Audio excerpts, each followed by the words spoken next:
همراهان آلفا پارت سلام. کلیپ آتیش گرفتن زانتیا رو دیدید. علت آتیش گرفتن این دوتا شلنگه.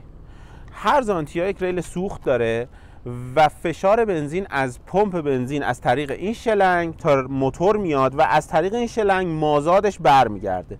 این شلنگ که فشار توشه به نشتی میفته به دلیل خشک شدن و همین میریزه توی کوئل این ماشین یا میریزه رو گرمایی که موتور و منجر به آتش سوزی میشه. وقتی هم که آتش سوزی میشه مثل همه که ماشینای دنیا دیگه درب کاپوتش به راحتی باز نمیشه با اینکه سیماش از اون ور رفته.